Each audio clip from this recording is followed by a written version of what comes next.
अच्छा, starting with the very first MCQ उन्होंने यही बात की है कि आउट ऑफ ऑल दिस इसमें फिजिकल क्वांटिटी कौन सी बन रही है। तो फिजिकल क्वांटिटी को हमने कैसे डिफाइन किया हुआ है? A quantity which has magnitude and unit. So magnitude unit दोनों किस में आ रहा है हमारे पास? सी वाले में ऑप्शन। ठीक है। फिर है उसने रिलेशनशिप फाइंड करने को बोला। ये हम लोग पहले भी कर चुके हैं। हमने दोनों साइड्स के यूनिट्स को क्या कर देना है? बराबर। हमारे पास इक्वल की इस साइड पे क्या यूनिट आ रहा है? वी हैव 1/सेकेंड। हमें यहाँ पे भी 1/सेकेंड बनाना है, तो हमें यहाँ से ऑप्शंस चूज करने थे। ठीक है। अगर हम इसको चूज करते हैं और इसको चूज करते हैं तो हमारे पास क्या बनता है? बी के लिए मीटर पर सेकेंड, और डी के लिए आप क्या यूज कर रहे हो? हमने unit D is metre square. ठीक है। और यहाँ पे सी के लिए आप क्या बना दो? बल्कि सी सी है ना हमारे पास, तो उसके लिए आपके पास क्या होना चाहिए?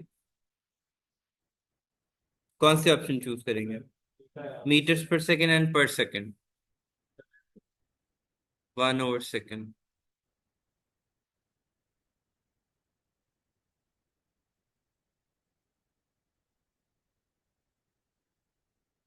ठीक है। तो आपसे हमारे पास यहाँ पे मीटर स्क्वायर इससे कैंसिल आउट हो गया, और हमारे पास क्या रह गया? 1/सेकेंड एंड 1/सेकेंड। यही है ना? तो ये आ जाएगा हमारे पास सेकेंड। तो हमारे पास ऑप्शन क्या बन जाएगी यहाँ?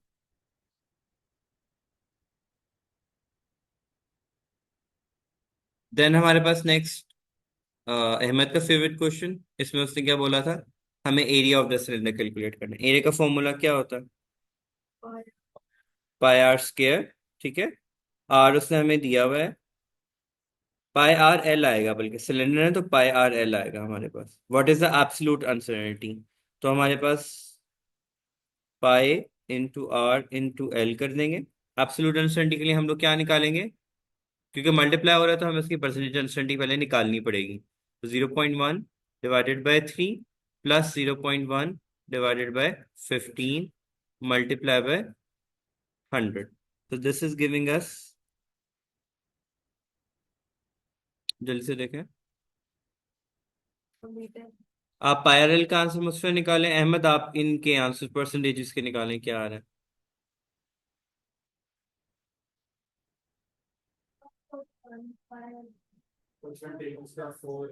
हैं? हाँ। The radius of a length and 2 पायरल लगेगा। लगा। हाँ। 4 बनना है। तो 287 का 4% लेके आंसर आ रहा है। 282 का, सॉरी। क्लोजेस्ट कौन सी ऑप्शन आ रही है?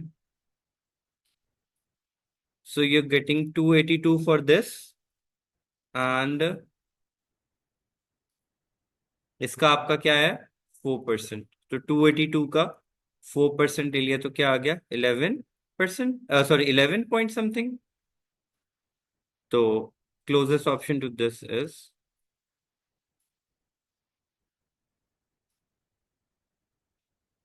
नेक्स्ट इज, हमने इसको हेड टू टेल रूल के अकॉर्डिंगली सॉल्व करना था। ठीक है। pythagoras थ्योरम अगर हम लोग यहाँ पे अटैच करें, हमारे पास क्या वैल्यू बन रही है? ये हमारे पास वो आ गया। ये 0.30 की वैल्यू ये आ गई। आप इनका स्क्वायर ले लो।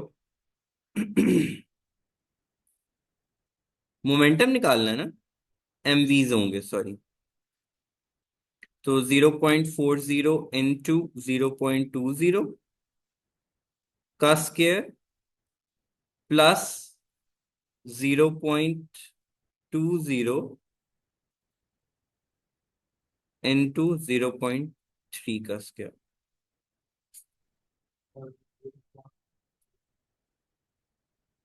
0. हाँ, स्क्वायर रूट लेना है।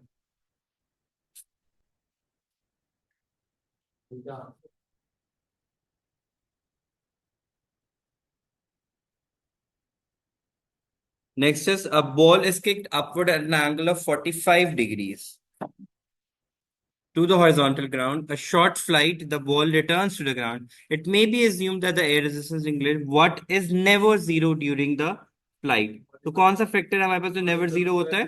Horizontal velocity of the component. उसका रीजन क्या है कि there is force acting in that direction.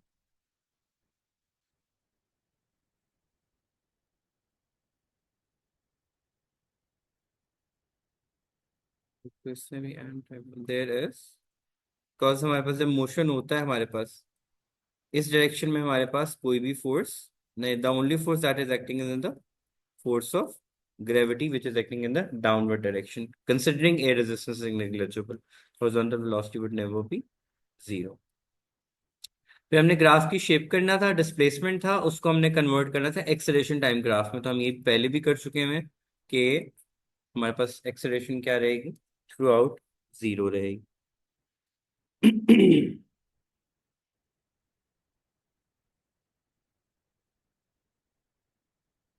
Next is expression defined force. ऐसे क्वेश्चन देख के आप यकीन खुश होते होंगे इन बिटवीन के चलो कुछ तो आता है, एक चीज तो आती है. अच्छा, to be clear on this part कि हमने इसको जीरो क्यों बोला, ठीक है.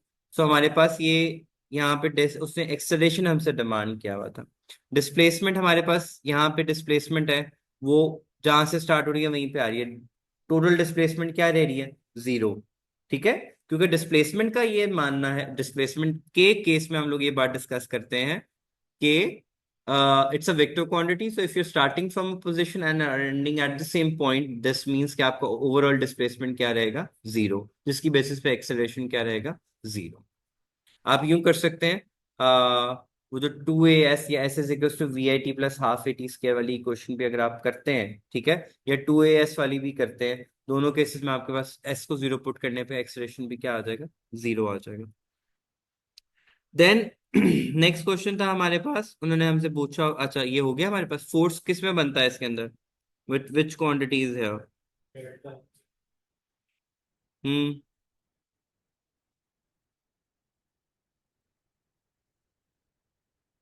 बिकॉज एवरेज फोर्स किसकी इक्वल होती है, rate of change of momentum over time के. तो वो ऑप्शन कहाँ पे बन रहा है, डी में. देन हमने टाइम फाइंड आउट करके देना था उसको, a ship of 8.4 centimetre, sorry,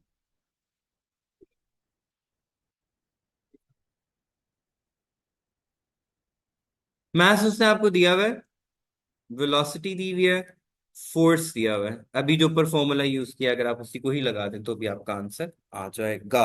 आपने टी फाइंड आउट करना है, विच मीन्स के 8.4 इंटू 10⁻⁷ इंटू 16.4 डिवाइडेड बाय 920,000 हमारे पास आ जाएगा. तो dividing it with give us an answer of कितना आ जाएगा टाइम, 25 मिनट्स आ रहा है.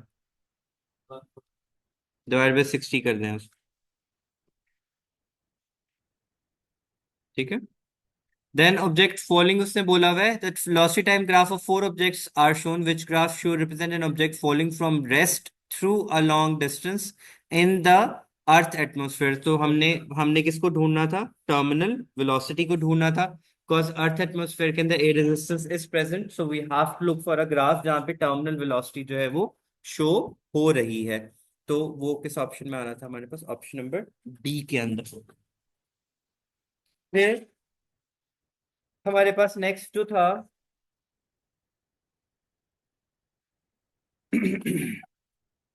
what do we have next.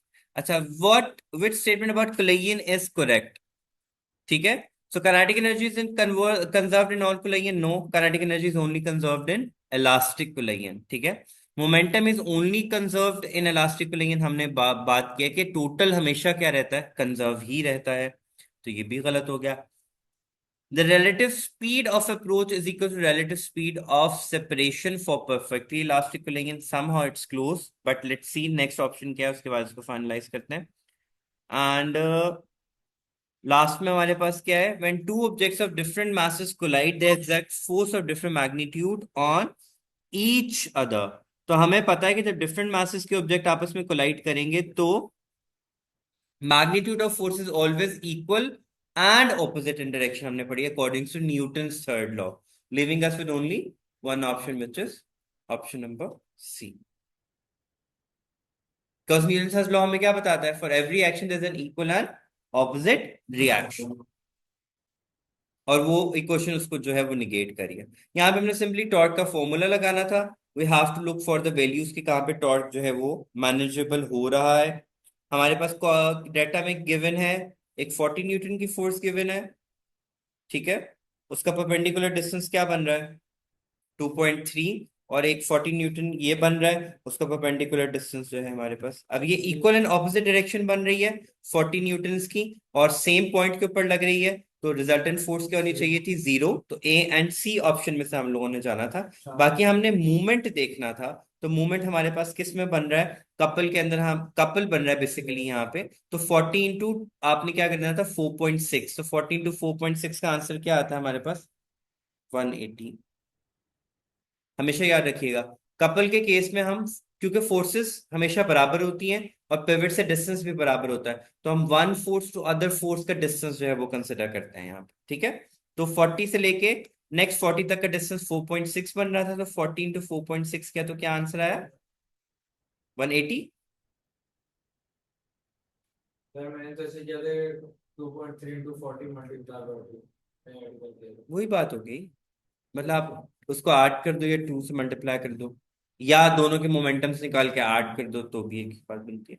But ये ध्यान रखना है कि this is a question of couple not the movement.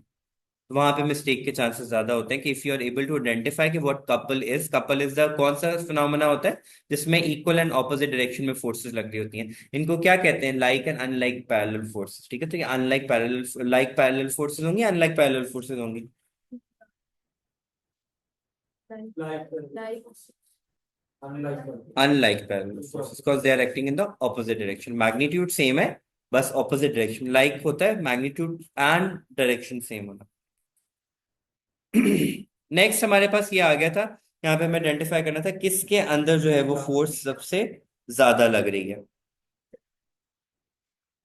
हाँ जी, ये हम लोग पहले भी कर चुके हुए थे, इसके अंदर हम लोगों ने रिजल्टेंट्स निकालने थे, यहाँ से आपके पास ये कॉस कॉमन आ जाना था, ये आपका दोनों क्या चले जाने थे, साइन चले जाने थे इसके अंदर, ठीक है।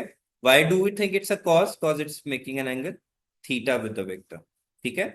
तो they have the same value, so आप क्या करेंगे इसको, 2t cos of theta is equals to r1, और यहाँ पे भी आपका cos क्या रहेगा, कॉमन, और बाकी सब क्या हो जाएगा, चेंज, क्योंकि इक्वल एंड ऑपोजिट डायरेक्शन में साइन ऑफ के कंपोनेंट्स लग रहे हैं, ठीक है।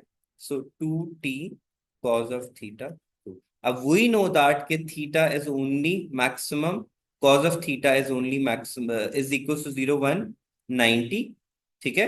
एंड वन कब होता है, व्हेन थीटा इज, बल्कि मुझे इसको सही तरीके से लिखना चाहिए, मिक्सअप हो जाएगा, cos of theta is equals to 1 when theta is equals to 0, and cos of theta is equals to 0 when theta is equals to 90, ठीक है। सो कीपिंग इन व्यू, हमें पता है यहाँ पे थीटा के कंपैरिजन में R2 वर्सेस R1 में which has a bigger angle, R2 में बड़ा एंगल बन रहा है या R1 में बड़ा एंगल बन रहा है,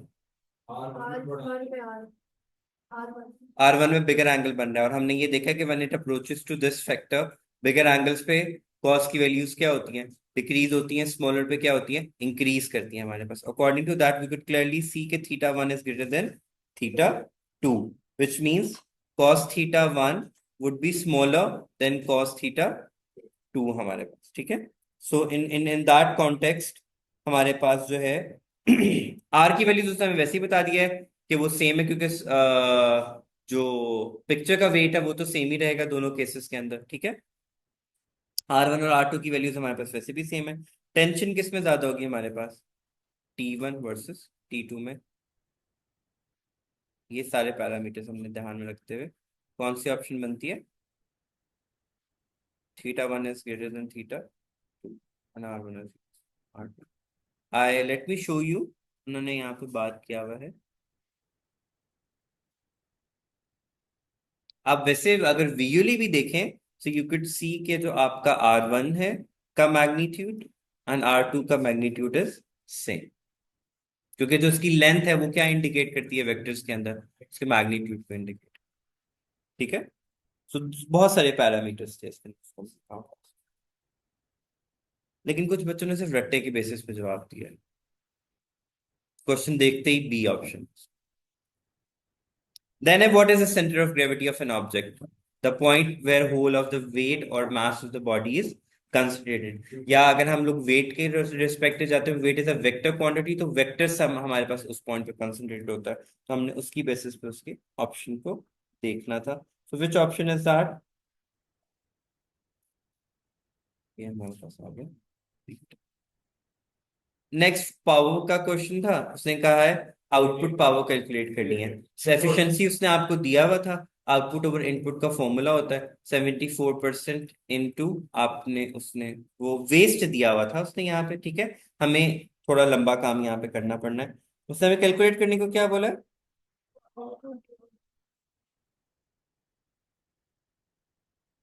system with efficiency 64, waste 230 watts of power, उसने वेस्ट कर दिया 240 वॉट्स ऑफ पावर। हाँ, तो हम इस तरह लिख सकते हैं, हम लोग इससे लिख सकते हैं कि output is equals to input minus waste, यही फॉर्मूला होता है हमारे पास ना। Useful output over input. ठीक है। और इनपुट किसके बराबर होता था हमारे पास? आउटपुट प्लस वेस्ट एनर्जी के। ठीक है, आप उस फॉर्मूला को यूज करते हुए अब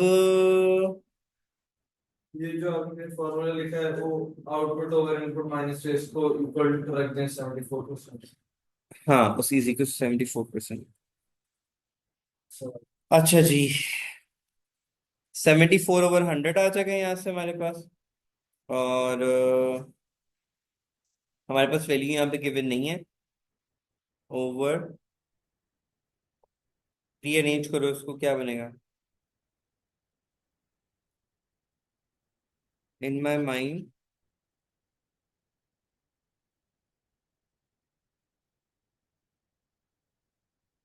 उसकी कैलकुलेटर निकालो तो।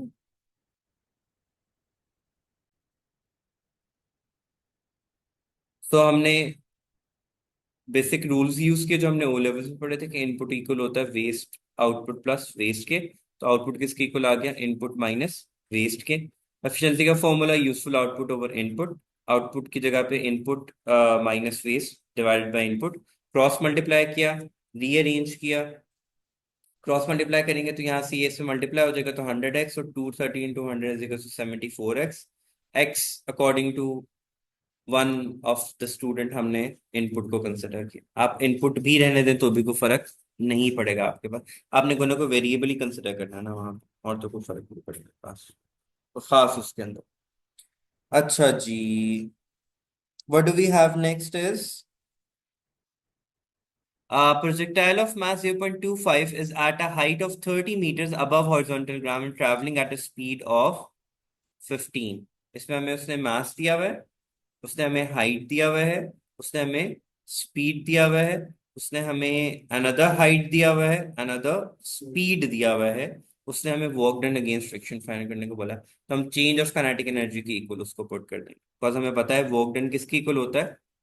Change of kinetic energy. Mass common ही रहेगा, तो 1/2 इंटू 0.25 को आप कॉमन ले लें, और वेलोसिटीज को क्या कर दें आपस में माइनस करना है या ऐड करना है?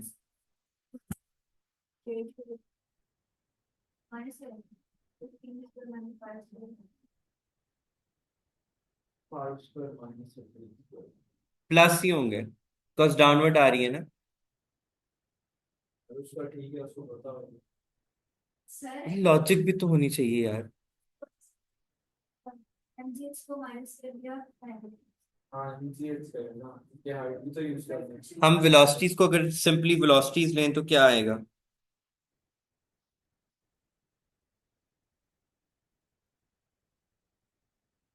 5 का स्केयर और 15 का स्केयर आ रहा है ना। 12.5 आ गया।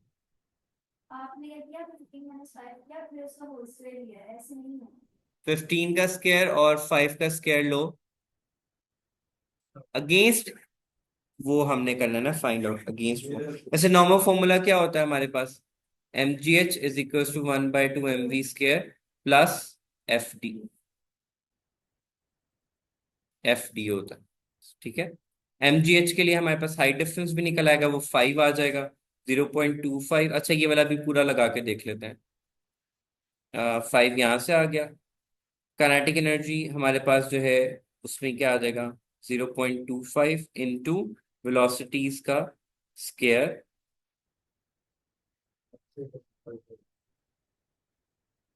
ठीक है, और प्लस एफ टी। अब पहले इसका आंसर निकालो, क्या 0.25 का इंटू 9 इंटू 5 क्या आया? हम्म, इसका आ गया 12.3, और इसका क्या आ गया 1/2, 0.25 इंटू 15 स्क्वायर माइनस। इसका 25 तो का काइनेटिक एनर्जी आ रही है 25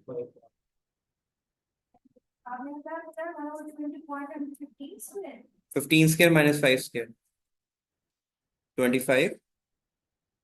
इन दोनों को माइनस कर दो, क्या आ रहा है? आई गेस 12 ही आ जाएगा, 12 के करीब करीब ही आ जाएगा, तो 13। सर मैंने मेरा सही। देखो, आंसर ठीक निकालना is not the right, is not the thing, वो तो निकल ही आता है, लेकिन समटाइम्स इतनी क्लोज क्लोज ऑप्शंस आ रही होती हैं कि we can never be sure about anything. हमने हमेशा अपने फॉर्मूलाज के साथ जाना होता है। हमने ये फॉर्मूला ओ लेवल्स में भी पढ़ा हुआ था, हमने यहाँ पे भी रिपीट किया था कि decrease in kinetic energy is equals to increase in, sorry, decrease in potential energy is equals to increase in kinetic energy plus work done. हमारे पास हमने वही फॉर्मूला लगा दिया।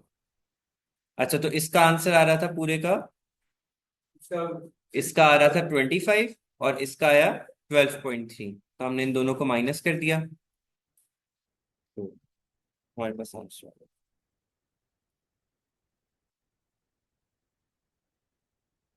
नेक्स्ट उसने हमसे पूछा हुआ है,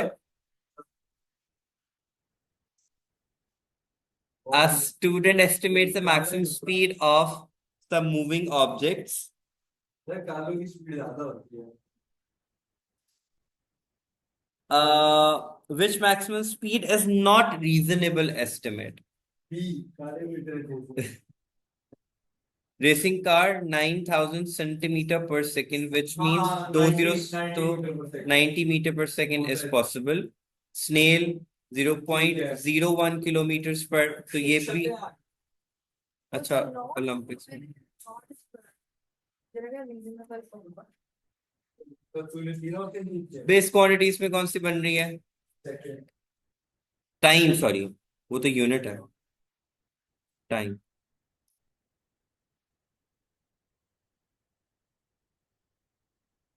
देन हमारे पास एरर निकालना था हम लोगों ने, उसने फॉर्मूला दिया हुआ था। आप मुस्फरा जल्दी से ये निकाल लें।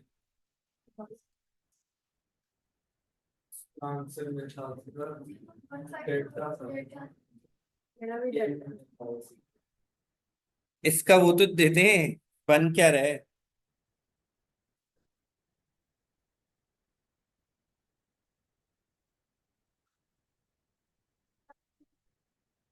7.2% इसका आ रहा है, और 1/2 एक्सेलरेशन इंटू टाइम करके क्या आ रहा है?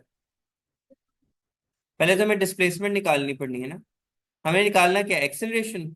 ओ, हाँ, कर लो ना तुम लोग, ये जो बैठा साइड पे वेला ये मुझे बातें कर। So 2 into s over t square, which is 2 into 16.5 divided by 15 square. देखो क्या आंसर आ रहा है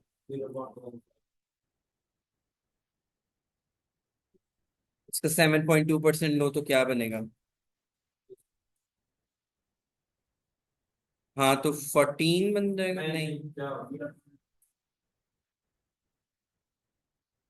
क्या वर्किंग लिख तो दिया अपने आगे चलने जिसको होगा फिर इसको ब्रेक मैंने गलती से बस 60 18 से बस लिखा है। पहले की तो देखी जा रही है।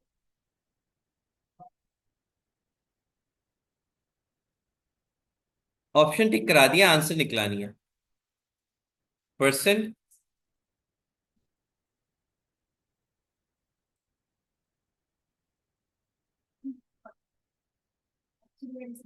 इसका आंसर 0.15 आ रहा था। ठीक। 320 आते हैं।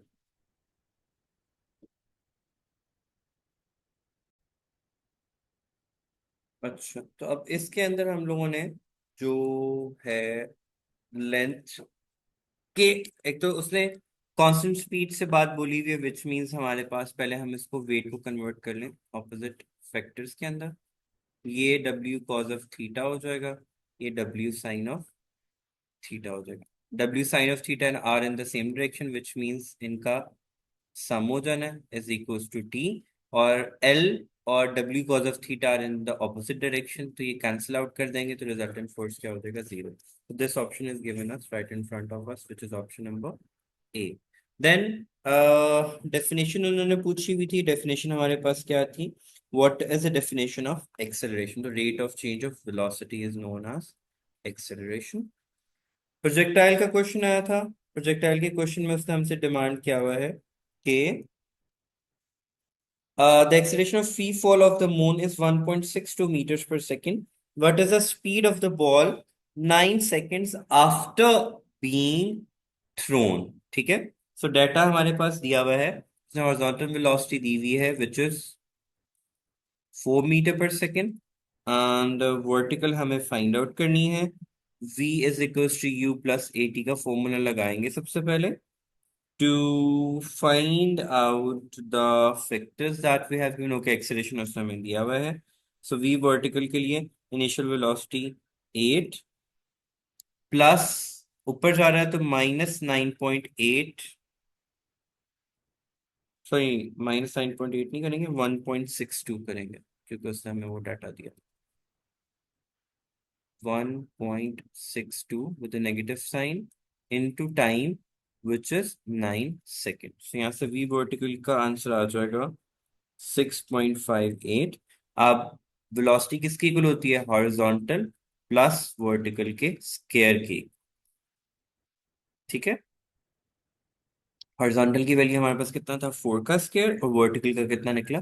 6.5 का square whole under root. This would give us an answer of 59.29, which is where it is 59.29 हमें कहाँ पे दिया बस?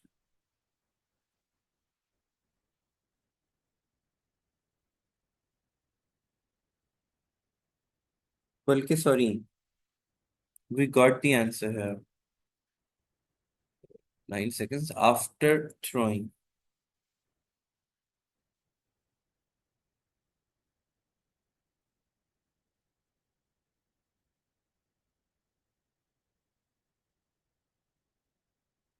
तो अब हम इसका v का आंसर आ गया हमारे पास 59.29।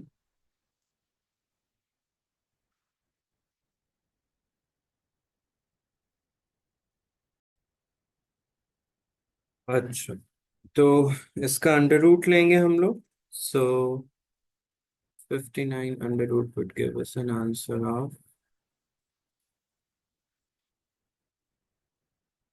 7.7 something, so that is the closest answer to this one। An object is resultant force on an object is हमें find out करना है कि resultant force causes an object to accelerate, which what is equal to resultant force? If the resultant force is the reason of the acceleration, that means it's acting in the direction of the motion, so we have to look for that option। तो simple sorry, what is equal to the resultant force? We know it's equal to rate of change of momentum, तो हम उसको देख लेते हैं। Acceleration per unit mass no, F is equal to M A जरूर होता है, पर यूनिट मास नहीं होता। Kinetic energy per unit mass no, work done over time is not force, it's energy. हम वो होता तो वो लिखते, सॉरी पावर। ये तो बन ही रहा है because rate of change of momentum is force, तो ये ऑप्शन आ सकता है। velocity per unit time is acceleration, not force। Then उससे हमें पूछा हुआ है an object falls from a stationary helicopter and reaches terminal velocity। What happens to the acceleration of an object acceleration of an object during a terminal velocity decreases to 0. Then उसने हमें momentum calculate करने को बोला हुआ है, बल्कि actually हमें equation for momentum calculate करना है. सो लेट्स सी का उसका हमें पोर्शन क्या बनता है. सबसे पहले उसने हमें एक डाटा दिया हुआ है जिसमें उसने वेलोसिटीज दिए हुए हैं दोनों ऑब्जेक्ट्स के. ठीक है. तो rate of change of momentum के अकॉर्डिंगली हमारे पास जो वो बनेगा 2 mv तो बन नहीं रहा है हमारे पास.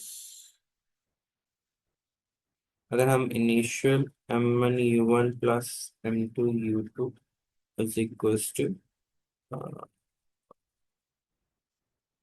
m1 v1 plus m2 v2 का फॉर्मूला लगाते हैं. u for before and v for final हमारे पास बन जाता है. तो उसने हमें काइनेटिक एनर्जी कैलकुलेट करने को बोला हुआ है. ओके. सबसे पहले हम वेलोसिटी निकाल लेते हैं. Two ball of masses m and 2 traveling in vacuum with initial speeds of 2v and v respectively collide with each other at one collision. After collision, the ball of mass m rebounds and left. Okay, सब data दिया हुआ है. This would be इसका हमारे पास बन जाएगा 2mv. इसका हेड ऑन अप्रोच है तो माइनस का साइन आएगा बीच में, ये भी 2mv बन जाएगा. इज इक्वल्स टू इसकी डायरेक्शन चेंज हुआ और उसकी वेलोसिटी v था, उसने हमें बता दिया हुआ है, तो -mv हो जाएगा +2mv2. अब ये फैक्टर पूरा 0 हो जाएगा और ये इक्वल किस साइड में चला जाएगा, तो ये बन जाएगा mv is equal to 2mv2. यहाँ से v2 की वैल्यू निकल आएगी, एम एप्सिलॉन कैंसिल आउट हो गया, v/2. अब हमारे पास सेकेंड बॉल की भी वेलोसिटी आफ्टर कोलिजन आ चुकी है. ये देख लो कि ये v1 है, ये v2 है, ये सॉरी u1 है and ये u2 है. This is u1 and this is u2. This is v1 and this is v2 हमारे पास. ठीक सर C2. तो हमारे पास यहाँ पे डाटा हमें उसमें पुट करना है. Kinetic energy initial is equals to 1/2 mv² plus 1/2 2m into v². यहाँ से हमारे पास टोटल फैक्टर आ जाएगा 3mv². अब काइनेटिक एनर्जी फाइनल कैलकुलेट करते हैं. 1/2 mv² था एज यू कैन सी है, मैं उसको सर्कल आउट भी दोबारा से कर दूंगा. +1/2 2m और v की वैल्यू क्या निकली थी, v/2². यहाँ से फाइनल वेलोसिटी की वैल्यू आ जाएगा 3/4 mv². ये देखो बच्चों दोबारा बता देता हूँ, ये इनिशियल वेलोसिटीज थी, ये फाइनल वेलोसिटीज थी. ठीक है. तो इनिशियल काइनेटिक एनर्जी में इनिशियल वैल्यूज ऑफ पुट करनी और फाइनल के अंदर ये पुट करनी. अब हमें चेंज निकालना था हमारे पास. ठीक है. Loss of kinetic energy calculate करना था. तो हमारे पास डाटा गिवन है. This is for initial and this is for final हमारे पास. ठीक है. सो फाइनल माइनस इनिशियल करेंगे हमारे पास, तो 3/4 mv² -3 mv². तो ये बन जाएगा 12 mv² -3 mv², बल्कि सॉरी 12 mv², 3 - 12 mv² बन जाएगा. तो over 4, this would give us 9/4 mv². तो वो ऑप्शन हमारे पास यहाँ पे आ रहा है.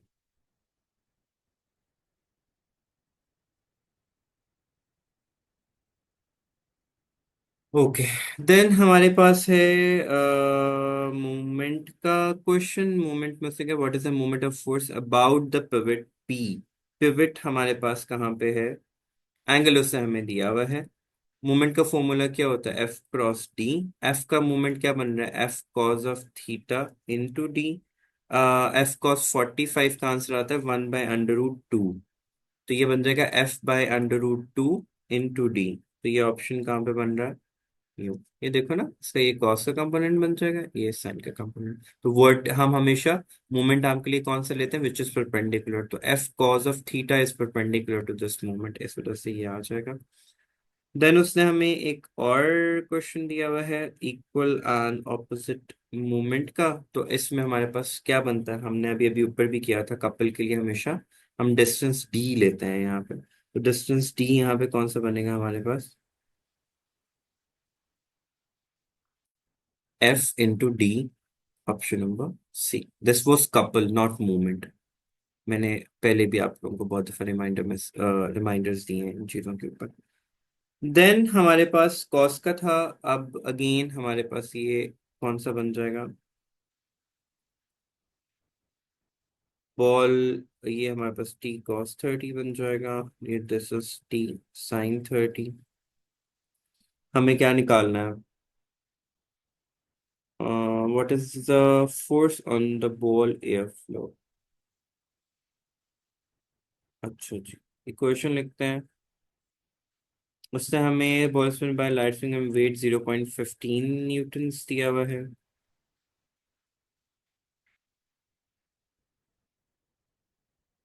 ठीक है। एंड हमें पहले कैलकुलेट कर लेना है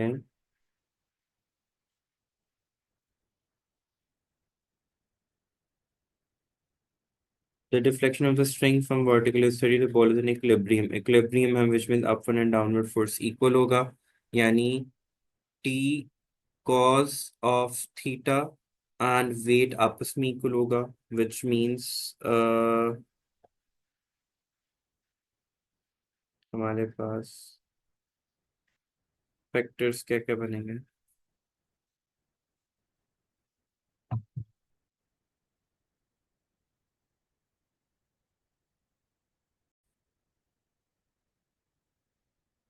अच्छा जी। सो यहाँ पे थोड़ा सा डायग्राम में करेक्शंस करनी है। Since tension X in the upward direction of the weight, तो I would redraw this vector over here। So this would be t cos of theta and this would be t sine of theta। ठीक है, since it's acting in the opposite direction of it, I could I've written the equation right, but I just drew them wrong on the other side। So t cos of 30 is equals to 0.15, so t would be equals to 0.15 divided by cos of 30, which is equals to 0.0, sorry 0.86 only।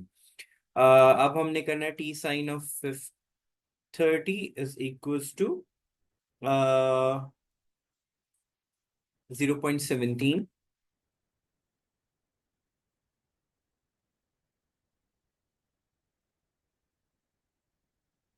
Since T की value, sorry T का value जो था वो 0.17 निकला था यहाँ से।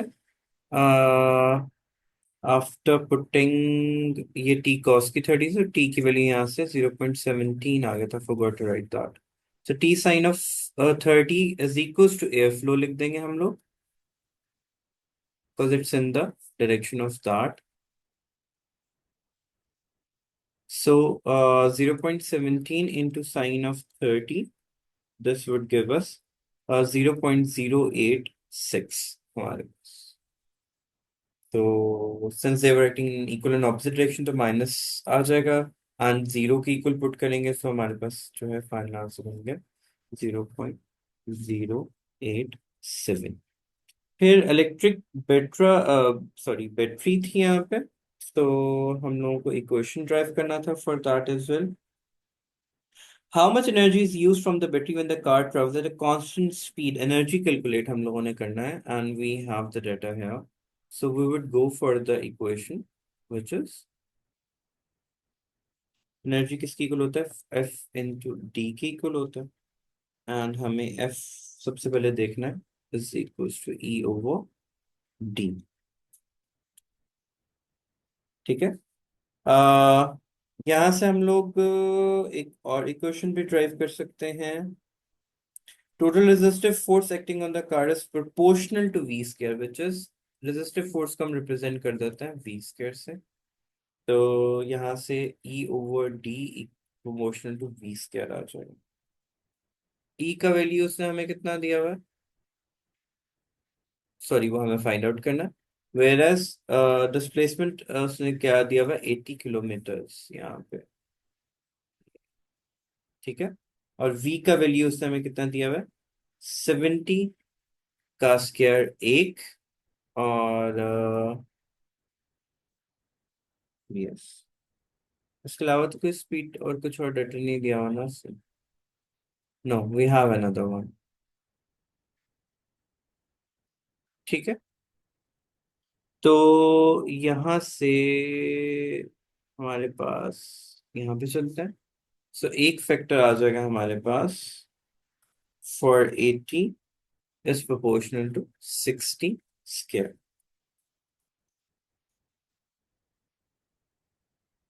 Okay. अब यहाँ पे हम लोग एक काम कर सकते हैं कि डिनोमिनेटर पे यहाँ पे डेटा पुट कर दें इन सच अ वे के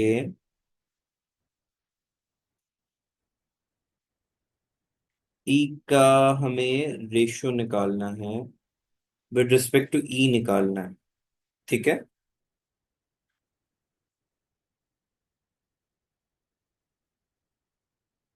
तो अगर हम ई ओवर एक्स का रेशियो निकालते हैं तो this would be equals to, इसको हम E2 बोल देते हैं, ठीक है। लेट से ई बोल देते हैं, सो जो भी है। तो यहाँ से हमारे पास 70 का स्क्वायर ओवर 60 का स्क्वायर आ जाएगा, E2 बोल देते हैं, which is the engine power. हमें E2 निकालना है विद रिस्पेक्ट टू ई, तो वो यहाँ से किसकी इक्वल आ जाएगा, 60 स्क्वायर ओवर 70 स्क्वायर, ठीक है। तो 60 स्क्वायर ओवर 70 स्क्वायर का आंसर आ जाएगा हमारे पास 0.73 इंटू ई। तो ये मेरे पास कहाँ बन रहा है, I guess option number A है, तो वो हमें नहीं मिल रहा। हाँ 0.7। अब देखो यहाँ पे उसने सब रेफरेंसेस दिए हुए थे। The total resistive force acting on the car is proportional to speeds. Assume that electric motor is efficient. How much work is done from the battery when the car travels at a constant speed of 60 kilometers for 80 kilometers on a straight horizontal? ठीक है, यहाँ पे भी straight horizontal road था and uses energy E। तो हमने F is equal to E over D, and उसने कहा रेजिस्टिव फोर्स किसकी इक्वल आता है, प्रोपोर्शनल टू डी। हमने ये रिलेशनशिप यूज किया, ई ओवर डी, पहले हमने पहला फैक्टर यूज कर लिया, देन हम लोगों ने with respect to second factor जो डाटा उसने हमें दिया हुआ था, हमने वो पुट किया, दोनों का रेशियो निकाला एंड वहां से हमने आंसर कैलकुलेट कर लिया। डिस्टेंस जो कि इक्वल था वो कैंसिल आउट हो जाएगा।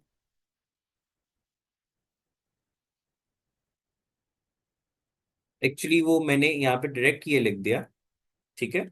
हमने क्या करना है उसको, यहाँ पे इसको हम E2 लिख देते हैं, ठीक है। अब 80 80 जो डिवाइड होके यहाँ पे भी 80 आएगा, यहाँ पे भी 80 आएगा, ये ऊपर नीचे जाके ये कैंसिल आउट होगा। मैंने लिखा नहीं हुआ, मैंने डायरेक्ट स्टेप कर दिया। बाकी आ रहा है एफिशिएंसी का मतलब क्या होता है, यूजफुल आउटपुट ओवर इनपुट होता है हमारे पास, तो we have to look for that कि वो कहाँ पे बन रहा है हमारे पास। एंड वो बन रहा है हमारे पास from this divide by total energy input, wasted नहीं होता, ये नहीं होता, total energy in the energy wasted नहीं होता, so living us with only one option. फिर उसने हमें कहा था कि वेयर जी the definition of physical quantity is needed to drive this equation, ठीक है। यहाँ से ई किसके बराबर होता है हमारे पास, हमें पता है कि एनर्जी और वर्क डन आपस में इक्वल होता है, तो यहाँ से हम ऑप्शन नंबर डी में आ जाएंगे। So that's all for the MCQs. Let me know if you have any questions anyway. पहले क्वेश्चन के अंदर उन्होंने हमसे पूछा हुआ है कि we have to list the quantities which are base units. तो हम लोगों ने यहाँ से we have two quantities which are base. कौन सा बन रहा है हमारे पास? एम्पेयर एंड केल्विन का। नेक्स्ट उसने कहा था basically this is a derivation of this equation 2as is equals to vf square minus vi square which we normally have studied as v square and u square. तो उसने कहा था how would you validate this equation that is given in the question. तो उसमें सिर्फ क्या लिखा हुआ है 2as is equals to v square where as s is equals to v square over 2a। तो this is the equation they have mention in the question. ठीक है, अगर हम इसको इसके साथ कंपेयर करें तो इसमें u का फैक्टर क्या है? 0, विच मीन्स की इनिशियल वेलोसिटी क्या होगी? 0 एंड एक्सेलरेशन क्या होगी? यूनिफॉर्म या कांस्टेंट।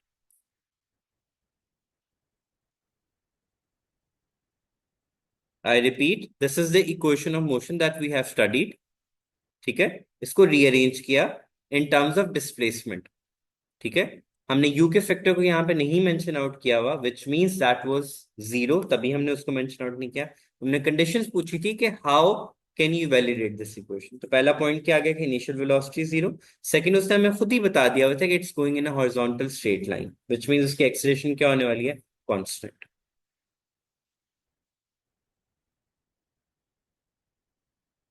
देन उसने हमसे एक्सीलरेशन डिमांड किया हुआ था। एक्सीलरेशन किसकी इक्वल होती है?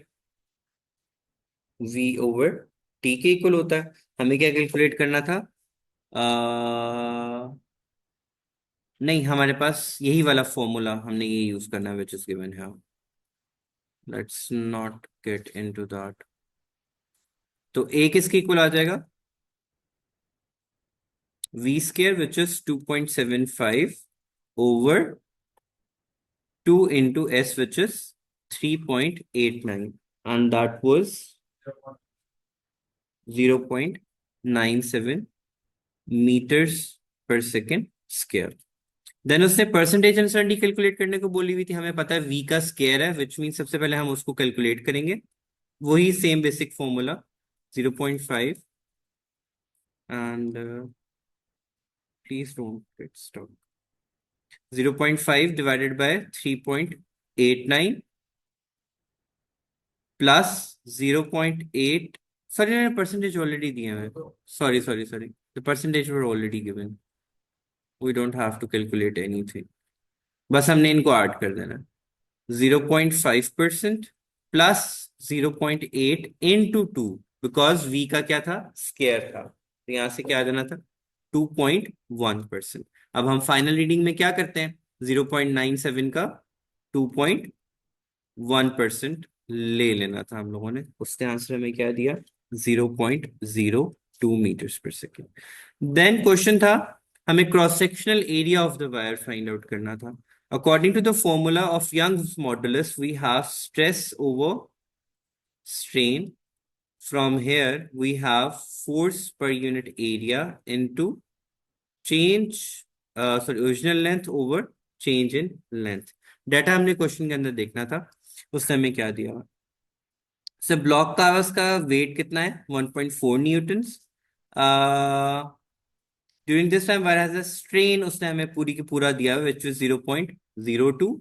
ठीक है, और स्पीड हमें आगे जाके यूज करनी है। सो हम इसको फॉर्मूला में पुट करेंगे and will get the answer as.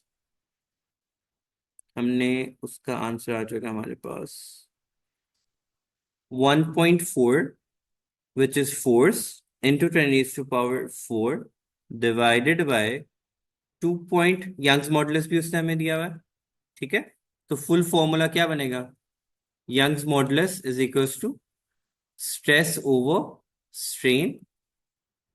ठीक है, हमें स्ट्रेस का फॉर्मूला सिर्फ ओपन करना है which is force per unit area. Strain को हम एज इट इज रहने देंगे।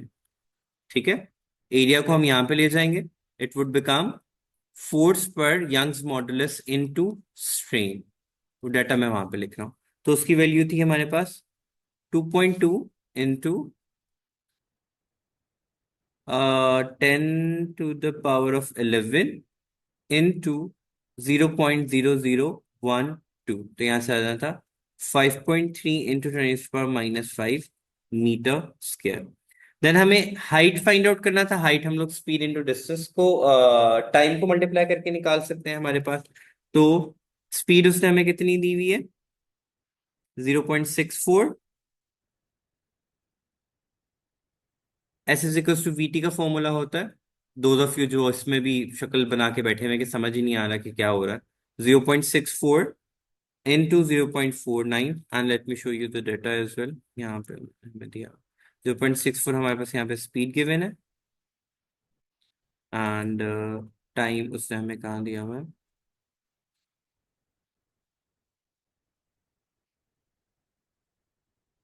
टाइम कहाँ पे मेंशन है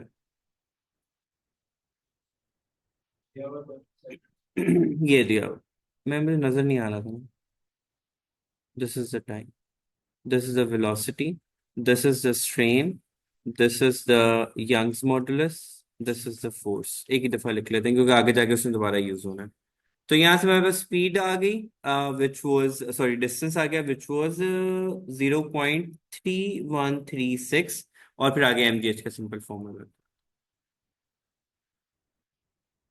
m is given as 1.4 into 10 raised to power 4 into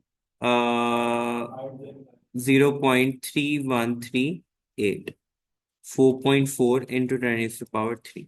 आगे हम लोगों को उसने एफिशिएंसी दे दिया हुआ है, इनपुट पावर कैलकुलेट करना है, आउटपुट विच मीन्स हमें दो डाटा उसने ऑलरेडी दिया है which is F into v, power is equal to F into v होता है हमारे पास, हमने वो पुट करना है।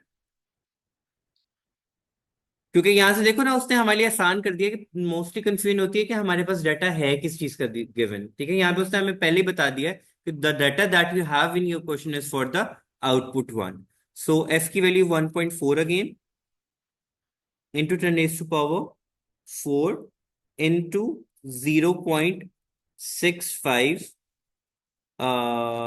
0.64 सॉरी, ये थी ना वेलोसिटी, ठीक है। सो एफिशिएंसी किसके इक्वल होती है, आउटपुट ओवर इनपुट के, रीअरेंज कर लो। एफिशिएंसी ये वाला फैक्टर यहाँ पे आ गया 1.4 into 10 to the power 4 into 0.65, और 56 क्या बन जाएगा 0.56। तो यहाँ से इनपुट हमारे पास आ जाएगा 1.6 इंटू 10 to the power 4। अब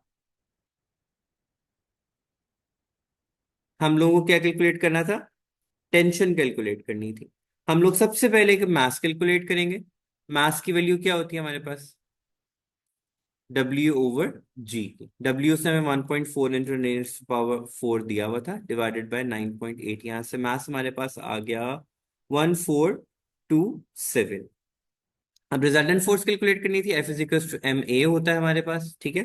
तो मास पुट किया विच वॉज 1427, और एक्सेलरेशन हमारे पास कितना था 1.3। यहाँ से हमारे पास क्या निकल आई वैल्यू, ये दी हुई है, दोज ऑफ यू जिनको ये नहीं पता कि एक्सेलरेशन क्या गिवन थी, ठीक है। यहाँ से आगे रिजल्टेंट की वैल्यू आ गई 1855 न्यूटन्स, ठीक है। अब हमारे पास ये आ गई रिजल्टेंट फोर्स की वैल्यू। और टेंशन हमेशा क्या एक्ट करती है, वेट की ऑपोजिट डायरेक्शन में एक्ट करती है, हम लोगों ने बहुत दफा इस चीज को पढ़ा हुआ है। सो अगर 1.4 into 10 to the power 4 was our weight, तो रिजल्टेंट फोर्स उसमें से क्या होगी, माइंड, कॉज उसने बना था इक्वेशन में T W minus T is equal to M a, और दो इक्वेशन बने T minus W is equal to M a. हमारे पास दो इक्वेशन होती हैं इसके हमारे पास, ठीक है, डिपेंडिंग अपॉन के ऑब्जेक्ट का मोशन किस डायरेक्शन में जा रहा है।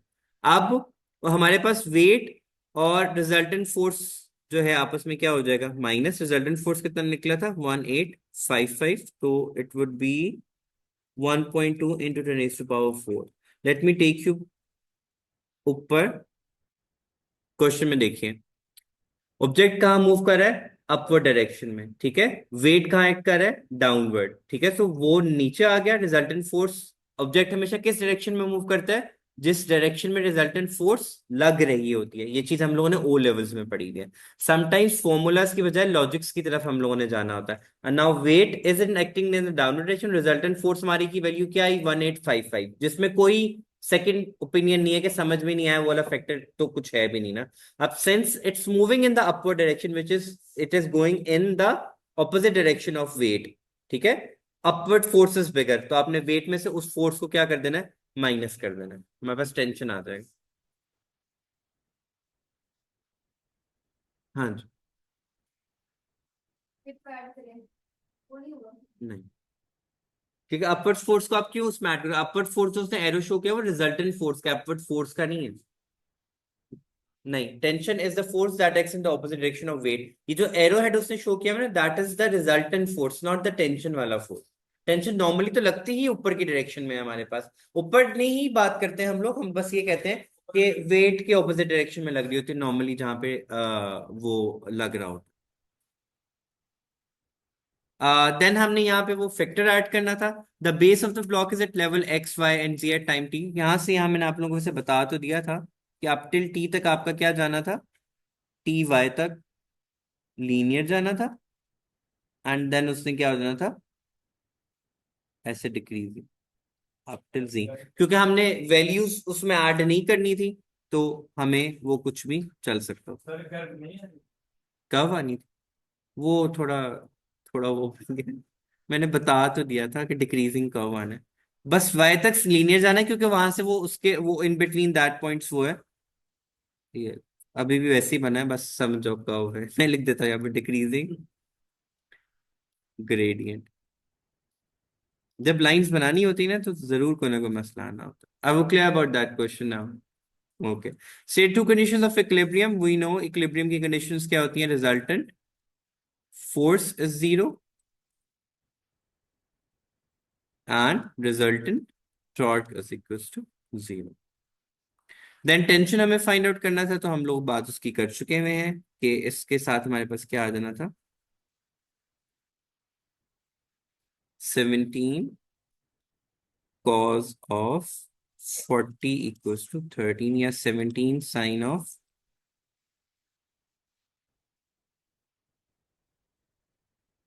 17 sin of 50 is equals to 30, as we have the formula, अगर if you want हमारे पास ये cos का कंपोनेंट है and this is sin, ठीक है।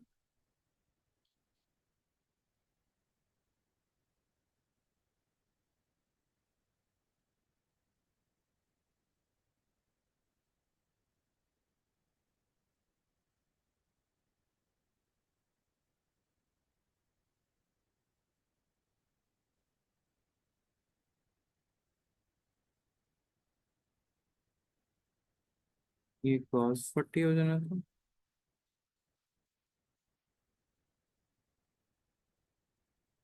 and this is f sin 50,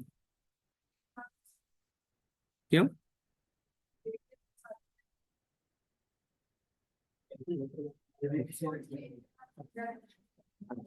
by taking moments at point end A, this is the pivot that we have, हम लोग को रिजल्टेंट फोर्स कैलकुलेट करना था, तो वो ओ लेवल्स का फॉर्मूला ही हमारे पास यहाँ पे आ जाना था, विच इज, मैं ऊपर ही लिख देता हूँ उसकी इक्वेशन। वेट का डिस्टेंस कितना बन रहा है हमारे पास, 0.25 प्लस 12 का कितना डिस्टेंस बन रहा है हमारे पास, 0.35 minus sorry is equals to 13 into, उसका डिस्टेंस कितना बन रहा है, 13 का टोटल कितना बना था, 50 बन जाएगा, नहीं सब मीटर्स में ही है ना, 0.5 सॉरी, हाँ, 0.5। तो ये इधर आके माइनस हो जाएगा, divided by 0.25, so this will give us a value of 9.2. तेरा बस में 2 तो 0.5 है।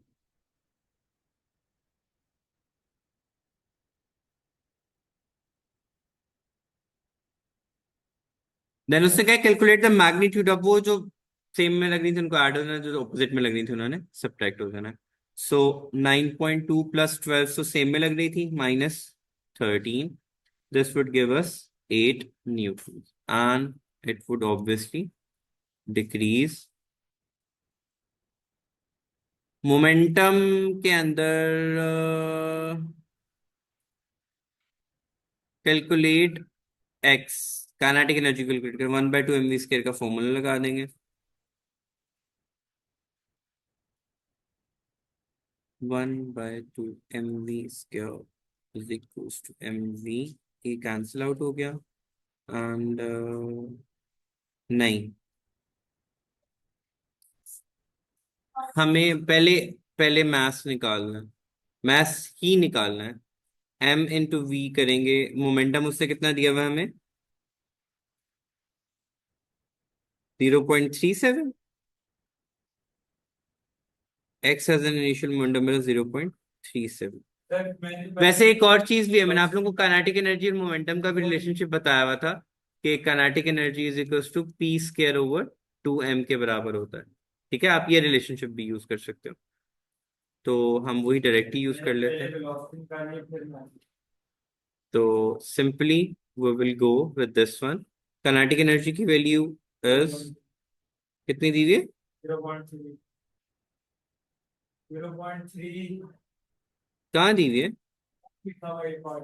अच्छा अच्छा, हाँ लिखा हुआ 0.30। नहीं सॉरी, इसको हम पहले रीअरेंज कर लेते हैं। m इज इक्वल्स टू 0.37²/2 × 0.30, तो इसका आंसर आ जाएगा 0.23 किलोग्राम्स। देन वही इनिशियल काइनेटिक, वो अब चूंकि अप्रोच करें तो माइनस का साइन आएगा, यहाँ पे क्या आ जाएगा? प्लस का साइन, बिकॉज वो दोनों सेम डायरेक्शन में जा रहे हैं। तो एक्स का इनिशियल मोमेंटम 0.37 था, दूसरी का 0.65 था, is equal to -0.13 minus p. So p would be equal to 0.15। आगे यूनिट्स उसने दिया, तो दोनों की डायरेक्शन चेंज हो रही है ना यहाँ से इसके साथ। तो मार्क्सिंग है। Why the fish direction है? किसके अंदर? फाइनल माइनस इनिशियल के अंदर लोगों ने चेंज ऑफ मोमेंटम निकाल रहे हैं ना, दोनों बॉडीज का चेंज ऑफ मोमेंटम्स निकाल रहे हैं। ये दोनों एक दूसरे को अप्रोच कर रहे हैं एंड 0.13 ने डायरेक्शन चेंज किया, तो माइनस के साथ आगे प्लस आना चाहिए यहाँ पे। Sir 0.65 minus 0.37 is equal to 13 plus p। Answer is फिर आगे प्लस लगाओ जरा यहाँ पे, इसको तो जाके प्लस कर दो, या इनको इधर लाके वो माइनस कर दो। यार इस पी ने उधर चले जाना है ना, या तो इसको ले जाओ वहां पे, प्लस करो, क्या आंसर आ रहा है? नेगेटिव 0.15 तो नेगेटिव 30 से कैंसिल आउट हो गया, माइनस पी से कैंसिल आउट हो गया। और अगर हम यहाँ पे इसको प्लस रखते हैं तो फिर सिंपली क्या आ जाएगा? अगर हम इसको प्लस यहाँ पे रखते हैं,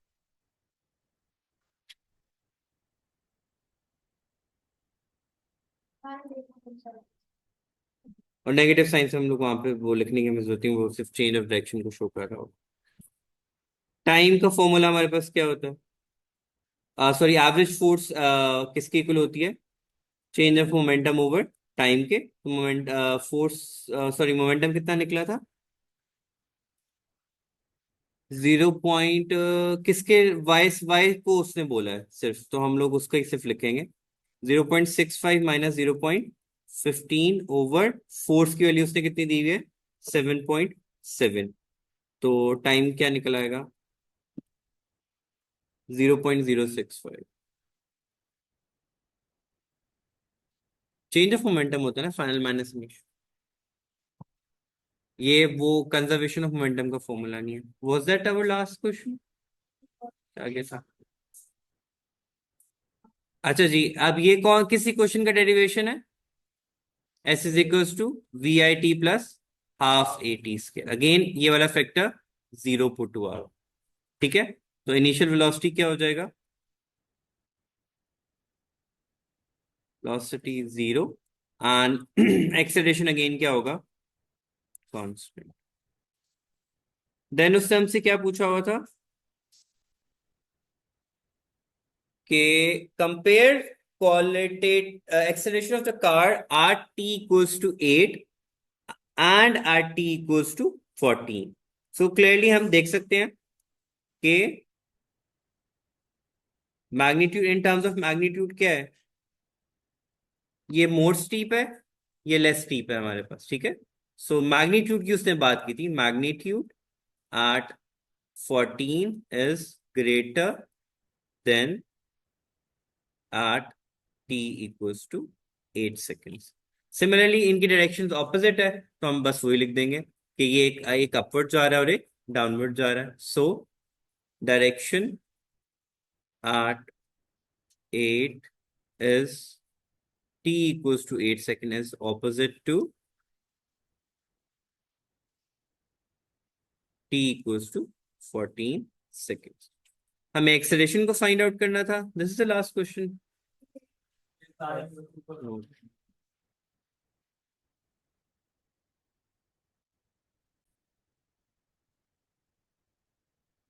अब हम लोगों ने एक्सेलरेशन फाइंड आउट करना है t इक्वल्स टू 4, सो हम area of the graph, sorry gradient of the graph use कर सकते हैं।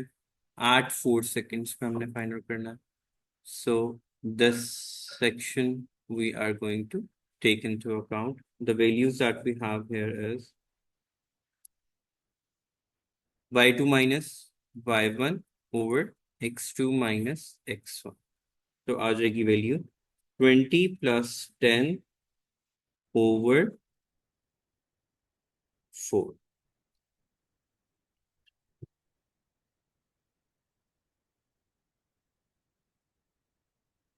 hmm,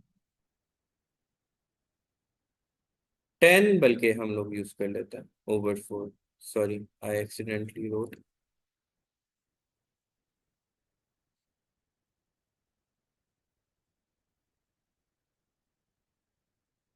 बिकॉज उसकी वो थी ना y2 माइनस y1 के हिसाब से।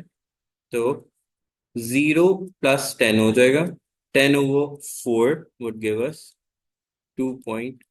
बिकॉज ये देखें ना, this is initial and this is final, और टाइम हमारे पास। देन डिस्प्लेसमेंट था हमारे पास, तो हमारे पास दो ट्रायंगल्स आ रही हैं आ 12 सेकेंड्स, 12 सेकेंड यहाँ पर, ठीक है। एरिया अंडर द ग्राफ हमारे पास बनेगा एक ये वाला और एक ये वाला। लेट्स पुट द वैल्यूज है। ये क्या बन रहा है 1/2। इसका बेस 4 से 12 कितना बनेगा 8। एंड हाइट हमारे पास कितना है इसकी बन रही है 20। सो या उसकी वैल्यू आ गई 20। 1 बाय इस ट्रायंगल की 8 इंटू 20, ये मेरे पास बेस और ये मेरे पास आ गया हाइट। सिमिलरली दूसरी ट्रायंगल की वैल्यू क्या बननी है 1/2, उसकी वैल्यू बनेगी 4 इंटू 10। दोनों ऑपोजिट डायरेक्शन में, तो माइनस होंगी हमारे पास, तो ये बन जाएगा 60 मीटर्स।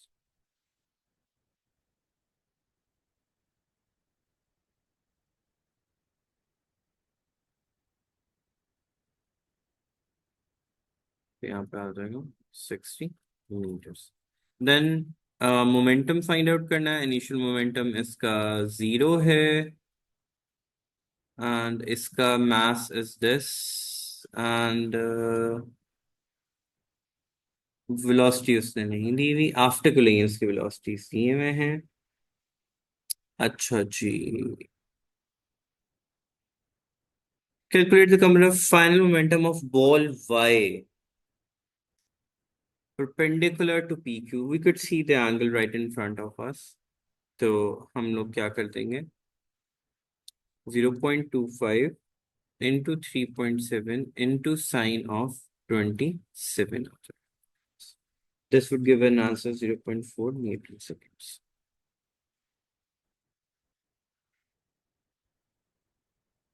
अब हमें मास फाइंड आउट करना था z का। तो ये हम लिख देते हैं आफ्टर कलेन वाला, इनिशियल वाला mz into 5.5 sine of 44 z का, ये देखो साइन 44, उसकी वेलोसिटी 5.5 उसने हमें दी हुई है। तो इधर इसको लाके डिवाइड कर देंगे, सो mz would come out to be 0.11 kilo. During the plane, the average force exerted on y by z is Fy, and average force exerted on z by y is Fc.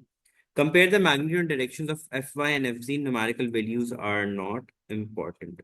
Magnitude of forces.